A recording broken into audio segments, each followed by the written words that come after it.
Flipping the Table.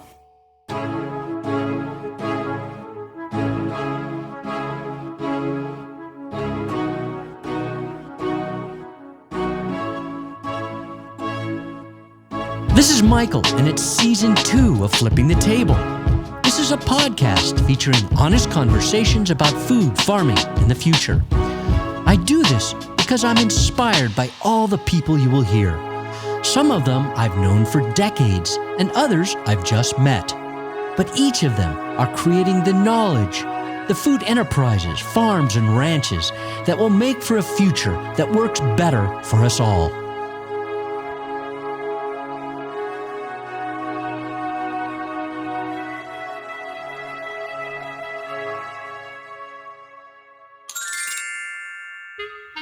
Eating in a good restaurant is one of the great pleasures of our culture and our times, and certainly one of my favorite things to do in the world.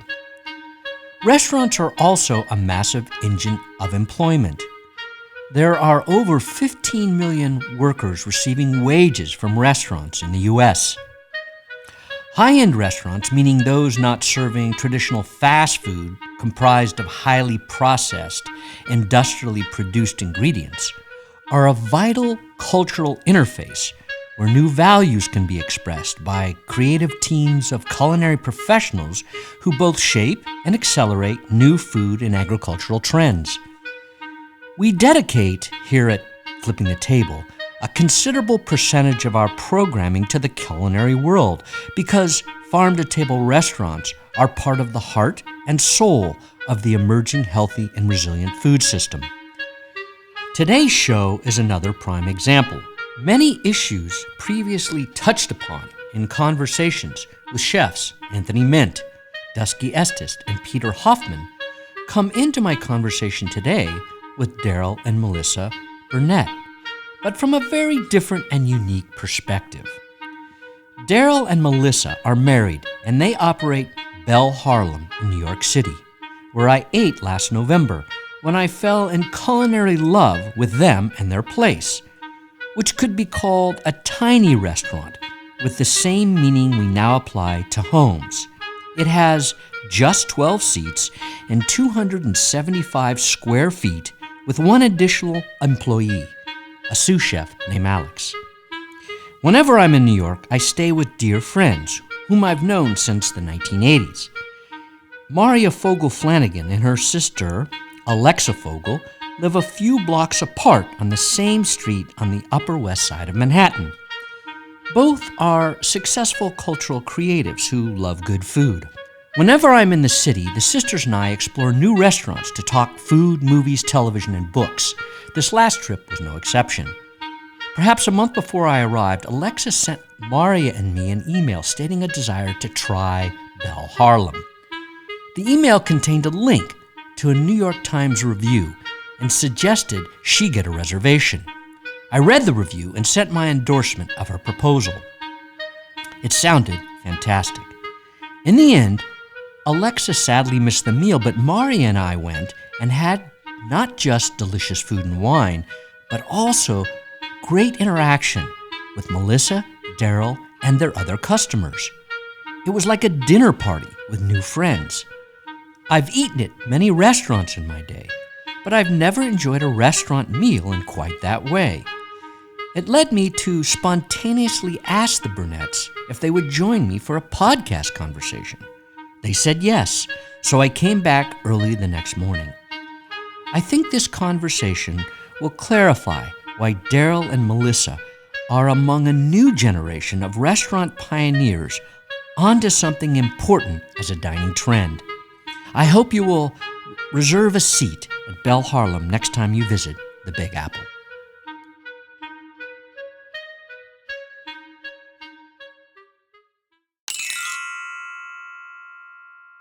So I'm here at Belle Harlem with Darryl and Melissa Burnett, the Correct. owners and operators of Belle Harlem at 136th and Adam Clayton Powell. That's 138th. 138th, That's right, no problem. Adam Clayton Powell in New York City.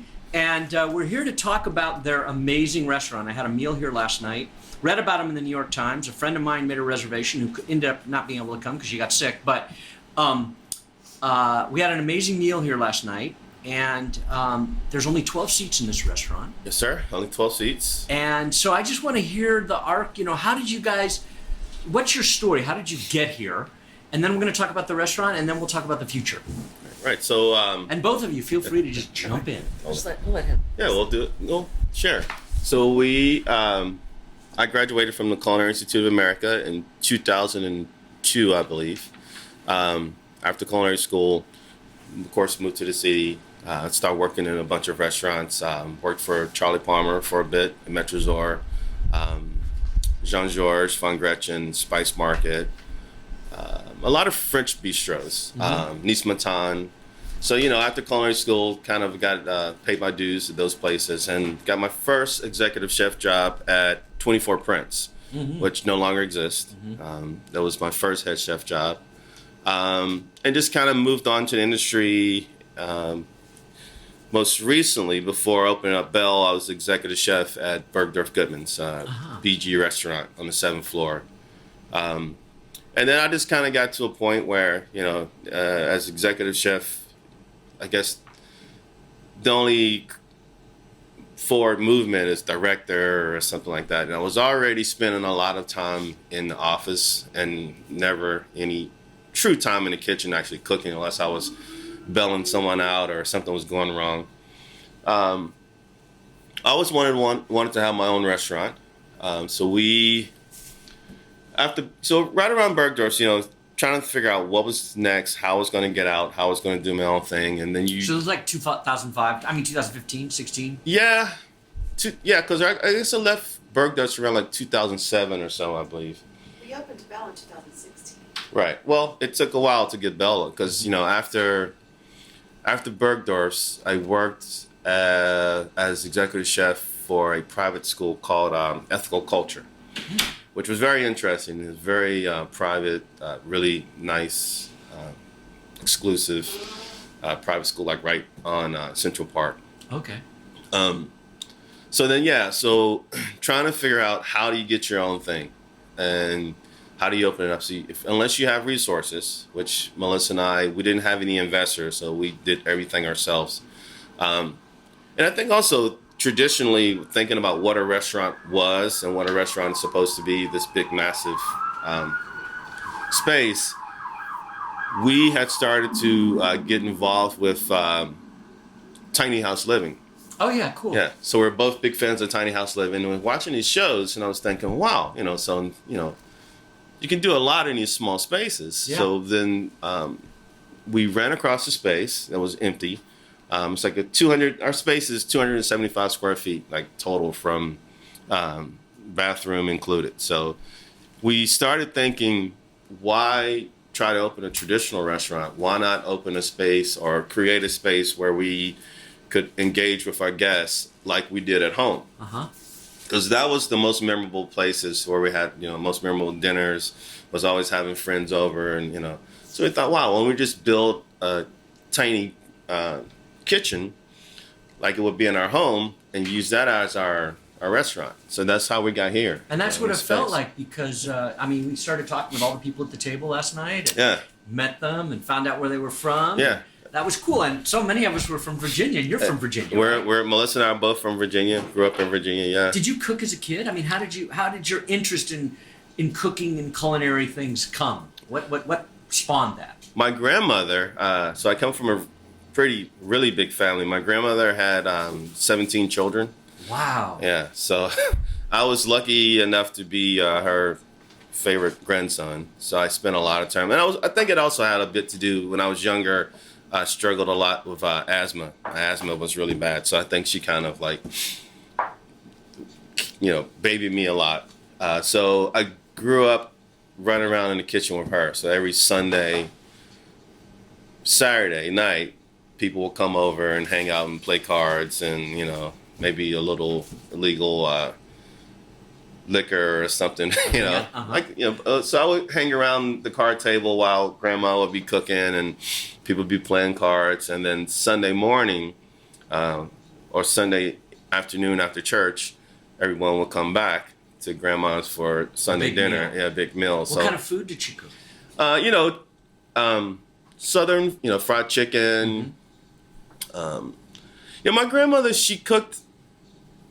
It was kind of like the basic things, greens, fried chicken. I guess she really didn't get too exotic with too many. Sometimes she would make like pig ears, which really you don't see here and stuff. Chitlins, she's huge. So a lot of Southern things that you would see. She was a good cook. Some of the things I think back in the day, she also had access to like more vegetables too in the South, because she had a little garden. It wasn't like a massive garden, but she kind of grew her own vegetables. And she grew up in the country area, so like a lot of farming and stuff down there. But once they moved to the bigger portion of the city, she kind of had to do her own thing. So cool. So that was how you got a taste for cooking. Yeah, I think that's where it kind of started with like working with her or whatever, I guess you want to say, being in her way. And then, I think that's totally where it happened. The memories with like asking with grandma, her giving me a cup of coffee, like a little tiny bit of coffee with like a lot of water. I really thought a little sugar and a lot of cream and sugar. Yeah.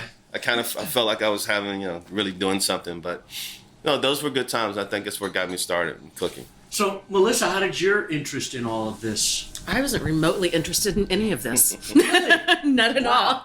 Wow. This is my husband's deal. I was actually working in the fashion industry. I was a waitress when we met, and I went to school to get out of that business, and I always joked that he dragged me back in. So this was not my dreams. This was not my thing, not my jam at all. I thought I would just be the investor. Because I did believe in him and his talent. But then I got laid off from my day job. So threw myself into this too. It's fun. Was that during the downturn that happened? It was about a year and a half ago that I lost my job. So in the fashion industry, especially in the area that I was working in, it's all of that's really changing. Yeah. I feel all that's really left there is luxury. And I was in the inexpensive shoe business. So not surprising. Well, it's kind of happening in everything. Anymore. Publishing, it's amazing what's happening in the apparel. We were kind of talking about that before we turned on the mic, just like what's going on in the world. It's incredible right now. It's crazy. Yeah. But I think, was it you or was it someone else I was talking to last night, that young people are spending their money on it was us. experiences and travel and food, not things anymore, which is a really good thing. Because that big consumption, I mean, I didn't necessarily feel good about being a part of that, all of that waste and all of that, polyurethane, petroleum-based material finding its way back into landfills that I'd worked on. You know what I mean? Yeah. I didn't necessarily feel great about being a part of that. So, so here I am. Like I said, I always believed in him and his talent was not something I wanted to do. I actually fought tooth and nail every time he talked about opening a restaurant. Until he found this space. And then I was like, okay, we can do this. We can manage this. Didn't want investors because with people's money comes people's, big old eye roll, comes people's unsolicited advice. And even if you're the expert in the field, you're taking somebody else's money, then you're beholden to them. So then what's the difference in just continuing to work for the man anyway? And that was kind of where we were too. It's the way we wanted to do our own thing. So we were like, we can manage this. This is really small. It's like having a dinner party. Every night? Every night. Are you open 6 nights a week? Five nights a week. Yeah. So you do get a rest. I like that. We take it. Yeah, we take Sunday and Monday. Yeah, we take it. Balance is important. Yeah, it is. We love what we do and we want to keep loving it. And if we did it 24/7, 365, we wouldn't love it anymore. No. And all the joy would go out of it. You'd be exhausted. Exactly, yeah. So let's talk about how, I mean, you found this space and you wanted to do it small, like you said, like your house. And that was in 2015? So we opened, 2016, like October 2016. We opened in 2016, but we actually found the space in 2015. It took us about a year to get open. In between complete gut renovation, complete build out, waiting for the DOB, all of that fun stuff. Getting our wine license was key too, because we didn't want to open without it. We figured it would be silly to, because you can't even, in New York, you can't BYOB, or people can't bring their own wine to your restaurant unless you have a liquor license. So or a wine license or whatever. So that was the biggest key for us, was like, we just wanted to get open and make some money. So we did open for brunch while we were waiting for the wine license to arrive, just so we could start trying to recover a little bit of the investment that we'd made. The very first weekend we opened, I was in China for work. Wow. So he said, I'm going to open the restaurant. And I was like, I'm not going to be here to help you. And he said, that's okay. I'll figure it out. Wow. And he did. and I read the New York Times piece that was really, I thought, a laudatory piece. Really, I mean, That is a very nice, fair, very good review. Yeah. And then you, that was, I didn't actually meet him last night, but your sous chef was here, and that was cute how that was described, that he came in and was eating here, and then you ended up hiring him. His uncle, his uncle is has become a good friend, but he was a customer, and he came one night. It was a really slow. It happened to be a very slow night. It was just the two of us. Well, we just had a sous chef walked out on us in the middle of service, like the day before. Yeah. Yeah, he just walked out on. He just didn't come back the next day. No, he walked. Remember, he left. Were you not here? He left. He went out to say he was going to have a cigarette or whatever, and then just didn't come back. It was right before our second set of seating. Yeah. Wow. That'd be hard. You know, people. It's like you run into so many people in life. I don't want to say in this industry because it happens in all industries, but just people are they're not dependable. They don't know how to handle things. It's kind of going back to what we were talking about before, like not being able to say, you're wrong, right, and not, not admitting, yeah, and one of the things that really, one of my biggest pet peeves is when you're trying to point something out or correct someone on something, it comes back with an excuse. Oh, well, I was getting ready to do that, right. Or, well, actually, I just, I didn't, I put that there for a second or whatever. It's always some kind of excuse. Rather than just copping to it. They're saying, oh, damn, you told me that a million times. My bad. Right, yeah. So, I was just getting ready to move that, or I was just getting ready to, Well, that happens. I mean, it's true. You do see a lot of that in the world. And so, would you describe your food? Because I want the folks who are listening to understand what your food's about, how you would describe your food. We call it comfort chic. Mm-hmm.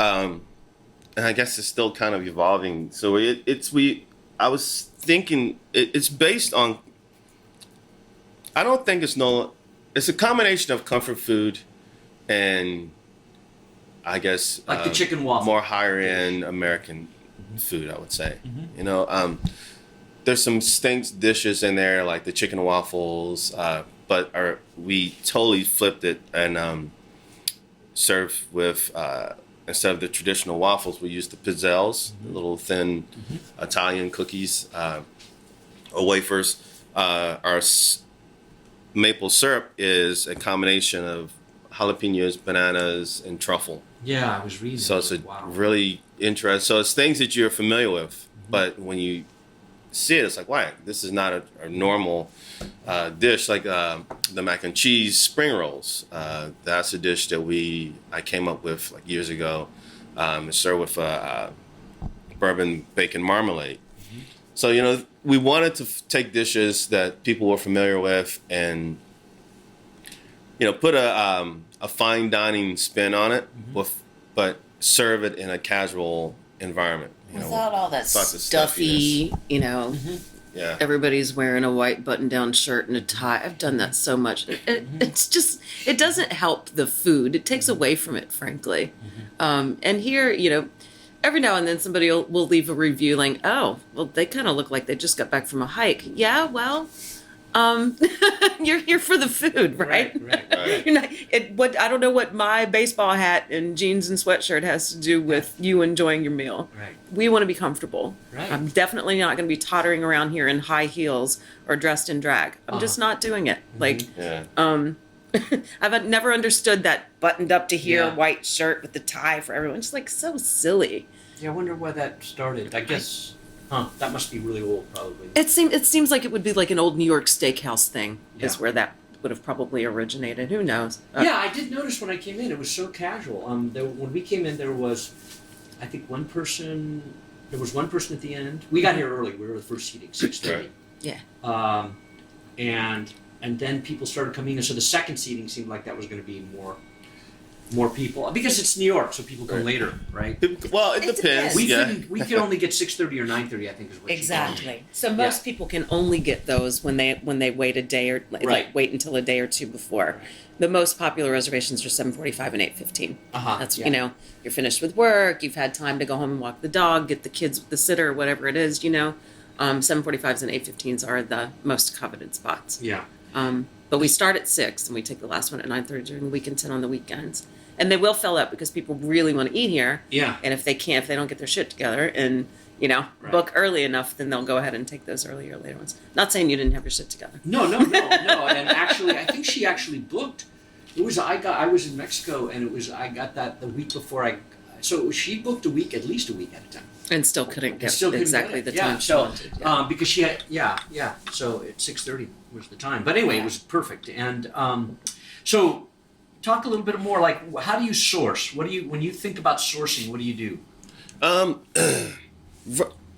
Right now, I'm dependent on a lot of like previous relationships because relationships I've built over the years.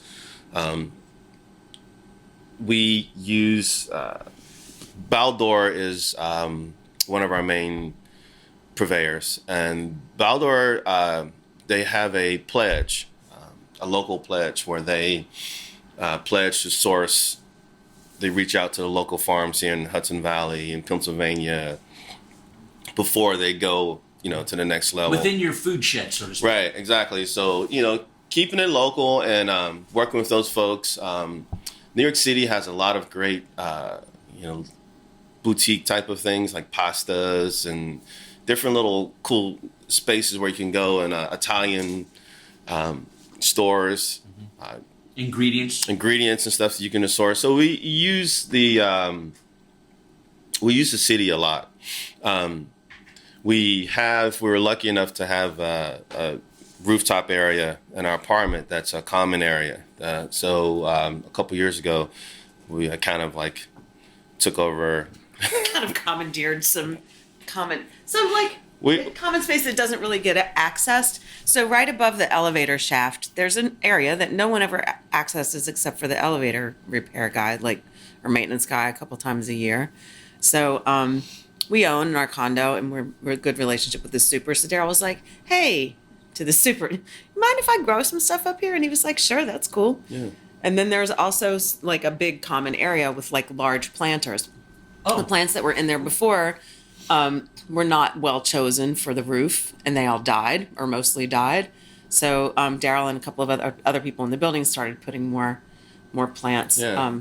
Vegetables. So we use a lot of milk crates. So because it's portable, it's not stationary, and it gives it a good depth for the roots. So we use a lot of those on the roof. And this last year or so, we've had a lot of produce, vegetables, tomatoes, eggplants. Yeah. We did a beautiful eggplant parm small plate on the fly just because we had all these gorgeous purple eggplants growing in a milk crate in our roof. Yeah. That's awesome. So we literally put it on the menu that night. So if you come in the summer, you get a lot of stuff. We did like a lobster salad. I think the New York Times mentioned the lobster salad because he loved it. Yeah. And Darryl will throw some unexpected stuff in there that he's growing. Mint, chocolate mint, all these like beautiful little baby lettuces. Yes, a lot of things. Pea tendrils. The most amazing sweet sugar. A guava tree up there. Peas. Yeah. Pineapple guava or a traditional guava? I think it's just traditional standard guava. Yeah. The first year we got one fruit, but it's growing, so we'll see. So the foliage is beautiful, but it's literally borne one piece of fruit. I think it's gonna have a hard time this winter, isn't it? I think it is. Well, yeah, this winter. It's probably up there right now, going, warm me up. No, we'll give take me a coat. But yeah, so we use the roof for a lot, and that is that idea is moving into trying to work with different people in the city to start utilizing the roof. When I'm up there, you see all these buildings that have all this empty space, and you're like, wow, we could just imagine living in an apartment where you had a really significant garden of fresh vegetables on your roof. You could just go up, and I think, the city, these bigger cities are moving towards those directions anyway. Starting to grow greens and stuff, or on vegetation on the sides of the buildings and stuff. And, you know, I think Harlem, we could start doing those things. Yeah, well, and I think, like you said, I mean, I read about it out in California. I read about because the New York Times does a good job of covering food and agriculture, I think, food culture and agriculture, and they do a good job of that. And so I see articles frequently about what's going on in the city. And I lived here 83 to 88, so I had a feel for it. And so let's talk a little bit about the food scene here at Harlem. Like in Harlem, you chose to come here. You could have gone other places in the city, probably. Why did you choose this community, this neighborhood? Well, we live here. Okay. So, yeah, we bought our apartment like 10 or 11 years ago. Mm-hmm. You wanted to walk to work? Wanted to walk to work, and we wanted to, well, for me, it was like, wow, I'm having to get up every morning, leave my neighborhood to go to a different neighborhood to work, and, you know, to make money, and then come back here. And I was like, there has to be people in this neighborhood who don't want to leave, you know, who would like to have a great neighborhood restaurant, a great bakery, a great wine shop. And so we were like, you know what, and we're going to go for it. Took the shot, and people in the neighborhood responded very well. We get a lot of people because New York and Harlem being like a touristy place, you know, we get a lot of people from out of town, a lot of folks from Connecticut, Jersey, and different countries and stuff. So, you know, it was one of those things where, I mean, why not have something like this in Harlem versus in Brooklyn or, you know, Midtown or the Lower East Side or something. And truth be told, the rent was a lot more affordable here. Oh, of course. Same reason that we bought up here. We lived in Harlem. We rented in Harlem before we bought in Harlem. We could afford to, you know. This same tiny little space on 14th Street would probably cost, 10 times what we pay? 5, 6 times what we pay? Wow. There's no way we could have afforded it. Right. So it was still affordable for us. And we felt like our neighborhood deserved to have nice things too, you know. Right. We certainly got tired of getting on the train to go all the way downtown. This is Michael.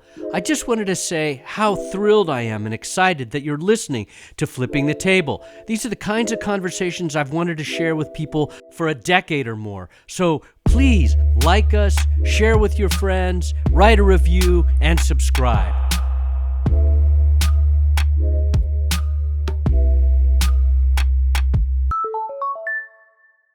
Is there a relationship between the different chefs? Is there a kind of culture and a community developing, or is it competition? How's that work? With some of us. Yeah, with some of us. Yeah. We have a couple of restaurateur friends or whatever I'd consider buddies. The Edge, right over here on Edgecombe. Those two ladies were really awesome. Clay Restaurant on like Manhattanville Avenue, like 124th or 3rd around in there. But then there's some others that ignore us completely or sort of act like we don't exist. So it's kind of, I would say it's just like with anything. You work well with some folks, and some folks you can't work well with. And you know, I don't, as far as like competition, I don't see it as competition. I do. It kind of like going back to what we were talking about earlier, like not being able to just work with each other or communicate, or admit that you're wrong or something. You know, it's like, so we just kind of every morning we just, you know, because we kind of compete not only with the people in Harlem, we're competing with people all over the city. You know, like people like I said, you know, people come from outside of the neighborhood. So, you know, you could go to Gramercy Tavern, or you can go to these other really cool restaurants, or you can come to Harlem. And where you're gonna. So we're kind of, I feel like, you know, we just kind of focus on trying to do the best we can and trying to be ahead of the game, trying to forward thinking on the food, the wine. You got a great wine list. Thank you. Melissa kind of takes care of the wine. But we want to be progressive, like coming up with new ideas, and like because the industry is changing so much, we want to kind of like, I guess, be the Google of the industry, the food industry a little bit. Yeah. Okay, so let's talk about that. That kind of gets us towards talking about the future, which is something I wanted to do. Where do you see, like, where is the farm to table thing has happened? I mean, it's kind of accepted now. People almost expect it if they're going to a nice restaurant. Exactly right. Because they want to be in season, they want to be in place, they want to hear the story, because it does enrich, the experience, like with wine. So where do you think it's going to go? And we also talked, I'll throw this in there as you consider the answer, but, you have these young people, we talked about the millennials, they know food way better than when I came up. I was born in 1958. I didn't really wake up till, my mom was a good cook and all that, and I had some agriculture in my family, so I knew about food, but I didn't know about good food, and I didn't know anything like that until really the 80s probably started. And and I was in my late 30s or 40s. Oh my God. So what do you where's it going? Well, I think it's going small, man, because micro, small, intimate spaces, because again, like the rents are incredible. So you have to think out of the box. How can I create? One of the things I realized about this space, because of working in so many bigger spaces, was the waste. So the waste of space.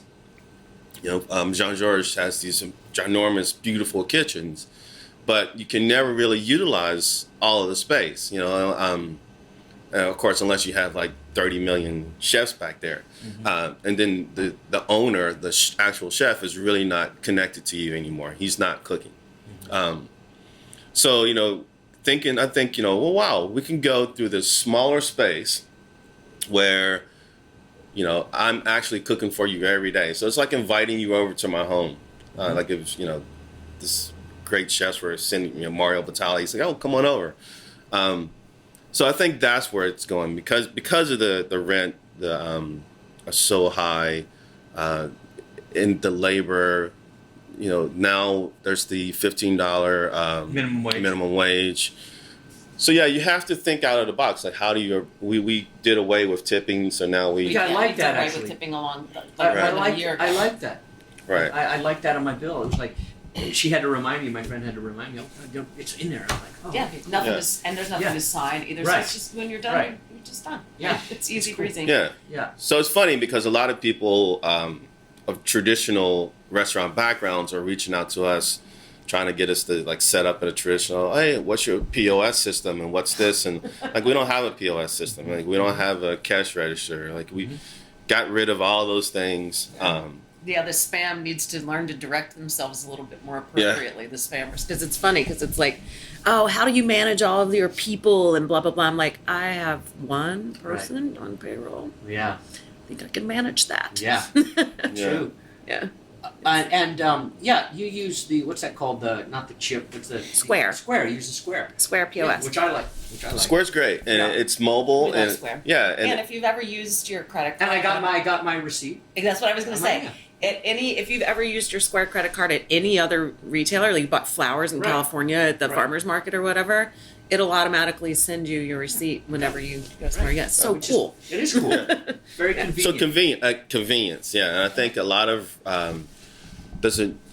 I think it's a new idea of like providing convenience. I think the hospitality means convenience in a certain sense.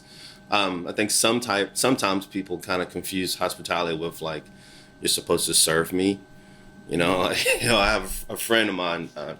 He was giving us some advice on opening up, and he's been in the city for years. And his policy was he will bend over backwards for you, but he won't bend over forwards for you. Like, that's a really good way to put it. It's like, we'll bend over, we'll do our best to make sure that you have a great experience and good food and great wine and great demean yourself. I'm not going to do any. There's been some times where we've had some customers that have kind of expected some things that I think that they might expect from like a Per Se or French Laundry or something like that, and it's like it was also one of the things I was a little concerned about. with the Times Review, because we wanted to be the anti-formal dining idea in a restaurant. And I feel like a lot of the restaurants that you see that continually get the attention, like the stars and the Michelin stars, are those restaurants. So like, the tasting menus and all the champagne carts and all that stuff.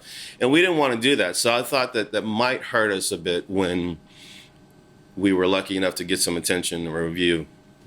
The review, we got 1 star. I think it kind of read more of a 2-star space. And I think if we had a bigger space, we would have gotten 2 stars. But we have, and Pete actually mentioned it in the review, because of our limitations. And it is a tight, it's a intimate space. But he also said that our limitations were what made it charming. That's what I thought. Right. That's what I think. That's really what attracted my friend originally. She said, I read about this place. I really want to go here. So then she sent me the link, and I think she's a person who eats out a lot. She works in the film industry, and so she's traveling Europe, California, everywhere, and she knows good restaurants. And by the way, she told me she's really sorry she couldn't make it. She's coming. Oh, That's we'll cool. feed her when she comes. Her name is Alexa Fogel. Yeah. So I like this idea that you're talking about, because I think it fits in with the times. Because rents are out of control. We did a whole show actually with Anthony Mint, who Mission Chinese out in California. Oh yeah, totally, yeah. On the future of the industry out there. We did a live podcast with him and some other people from the restaurant industry, Dusky Estes, and talking about how difficult, they can't hire anyone. Yeah. They can't get space, and they can't hire anyone. So the industry's in crisis in San Francisco. Yeah. That people are saying there may not be a future for a lot of the industry. There's going to be a ton of Right. restaurants going out of business. And so I think you're smart to kind of, because I also think it aligns with the generation, like you were talking about, little houses, tiny houses. Tiny houses. Where I live, yeah. everyone's talking about tiny houses. Right, yeah. People want to get tiny houses. Right.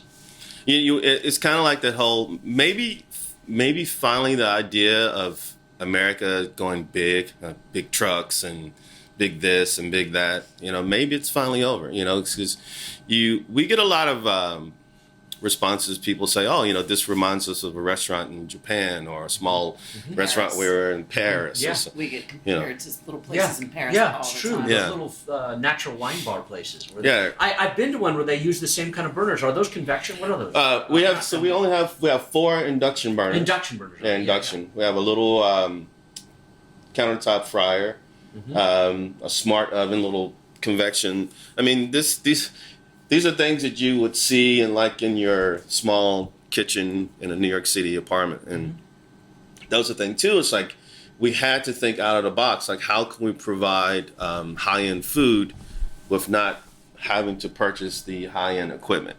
Yeah. And I don't think you don't have to have all those expensive ovens and gas ovens and everything's electric too. So we didn't no gas.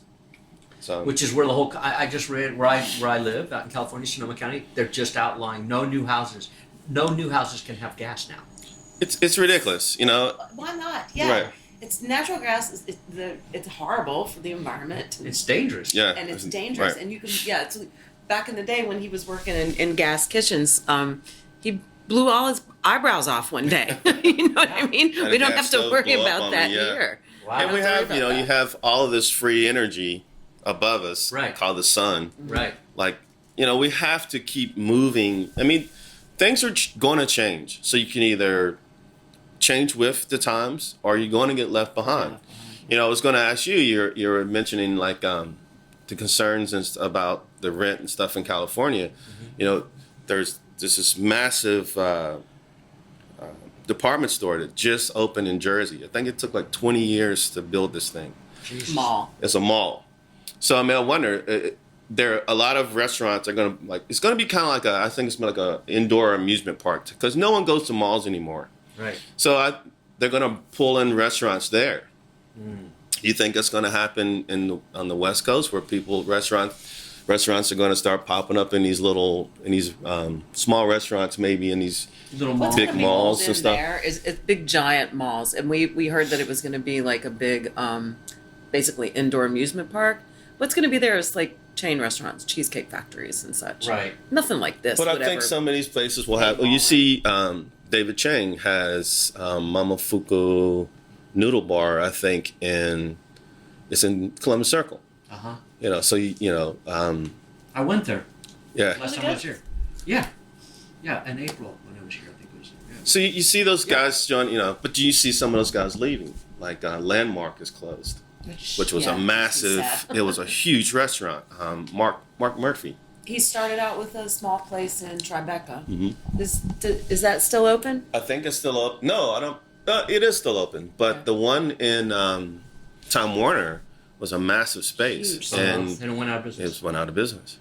Yeah, so it could be. I mean, also, going back to this whole thing about the next generation of eaters, the people that will be your customers, they're looking for authenticity. That's what people want now, right? That's true. Yeah. And you come to a place like this and you sit down and I'm 4 feet from you as you're cooking. Yeah. Right. It doesn't get I'm much. 2 feet from you on the other side, and we're talking about the wines and the meal, and the neighbor next to me sitting here at the counter we get into a conversation. Yeah. It was totally cool. I mean, Makes me happy. Yeah, it was like going to someone's house. Yeah. And it was warm, and I think it works. And it'll be interesting to see if there are more, like you're saying, like, are there going to be more of these? Well, unfortunately, we've already had a restaurant but totally follow our concept. Oh, really? Yeah. In town, in the city? Very, very really close, like within a block. spit distance. Oh, wow. Not quite spitting, but I can't spit that far, but pretty damn close. I wish I could spit that far. But you're not happy about it, huh? No. Is it different style food, or you're talking about the size, the footprint, or you're talking about the style of food? The foot. Our guests who are aware of both places have come back and said, wow, they've totally copied your concept, and a lot of people have actually thought it was our second space. Oh, wow. They're like, well, no, that's not our space. But However, it's actually not. The decor is different. The food is different. It's a tasting. We like to give people control. right. Because I like control. I'm not going to go to a tasting menu maybe once a year. There's always going to be something I don't like. So that's why we decided to do a la carte here. It gives And it keeps it fresh too. It keeps it fresh, and it keeps people coming back. Right. Like I could we have people that come more than twice. We had some girls that were here on like Tuesday night, and they came back on Saturday to eat the things that they couldn't eat on Tuesday night. Right. You know what I mean? So, and if it was a tasting menu, same damn shit every day of the week. Right. I don't see anybody coming back for that often. It's true. And it's not a sustainable business some of my model. restaurants that I really like where I live, it's because you start to get tired if it's always the same. Same old, Yeah. same old. Yeah. And last night there were supposed to be 4 of us, and it would have been so much better because we could have ordered more. We ordered a lot of food. We took a lot home because ordered a lot. we wanted to taste a lot, and if there were 4 of us, we would have. Right. Right. Of course. So there were things I didn't get to taste that I'm gonna have to come back. Frankly, most of the time, a party of 4 runs the menu. They get everything. Yeah. That was the plan. Yeah. Right. And your menu was not huge, actually. How many dishes were there? 12? 10 right 10? now, Uh-huh. and then 3 desserts. Yeah. So Yeah. 10 right now, I believe. Yeah. So go it between 9 basically is the size of a Like- reasonable tasting menu. Yeah. But we Or like going to to choose. someone's house for a party. Exactly. Exactly. Right. And Right. you have the control of what. The only difference is you get to decide what you want to eat. Right. Based, from those 10 things. I'm not just going to plop some stuff in front of you and say, eat it, like it or lump it. You know? Right. Yeah, that's cool. So the future is small spaces. In terms of the food, though, do you think? I mean, is it going to change that much? I mean, there was that period when everybody was doing like what El Bulli did. Where what do you call it? Where everything was foam, molecular gastronomy. I never actually was a fan of that myself. There's still going to be a place for that. There's still like the Alinias, and it's like Melissa was saying earlier. There's in the fashion industry. There's still the luxury brands. So those places like the Per Se's and the Alinias, I think they'll still be there. But what you see from those places is they're having to open smaller spaces, casual, faster. The whole fast casual thing we haven't really talked about. Fast casual, yeah, because your demographic is like what is the percentage of of the population that is going to go drop $1,300, Right. on a regular basis? It's not. I'm sure on a The 1%. global, the 1%. Or somebody who's lucky enough to get taken out to dinner by the 1%. Right. Right. Right. Exactly. So we wanted to focus on. We wanted to provide the experience that the 1%ers could have, as far as like food and wine, without to the masses that don't have the 1% money. Right, income, Just like right. the experience. Like we all want to experience a good time, Right. good service. Melissa and I love going down to Mexico, and for our future, that's in our future. It's to open a location in Mexico. Where? Playa del Carmen area, Tulum, Yucatan somewhere in there. Peninsula? Yucatan Yucatan, Peninsula okay. area. Hurricane free. Yeah. People are amazing. The weather's amazing. Yeah.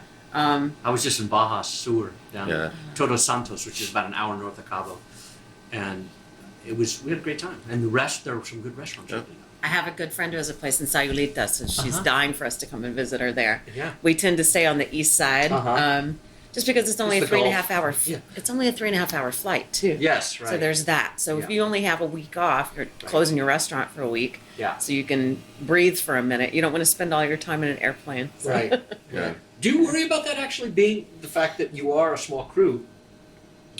If you close, do you worry about losing customers if you're closed for a week, or does that not happen because people know you and?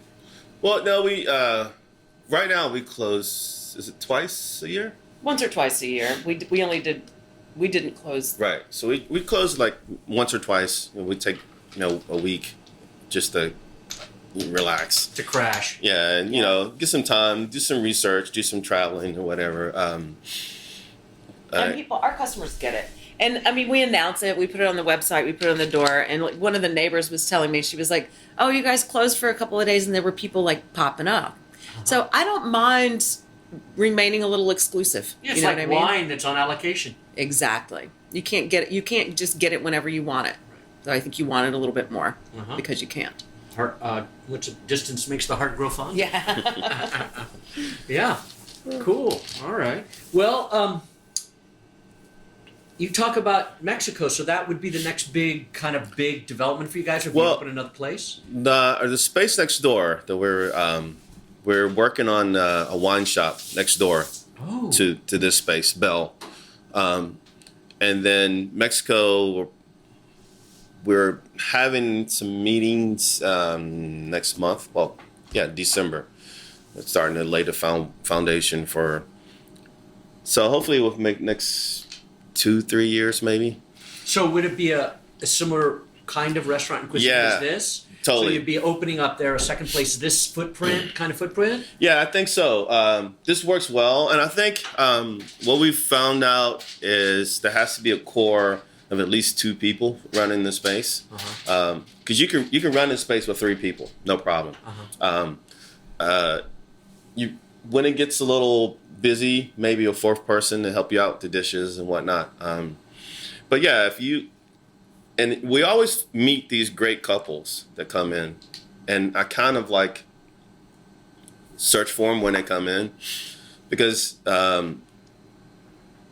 people who are into the industry, they love food, and some of these folks are one of our most recent customers.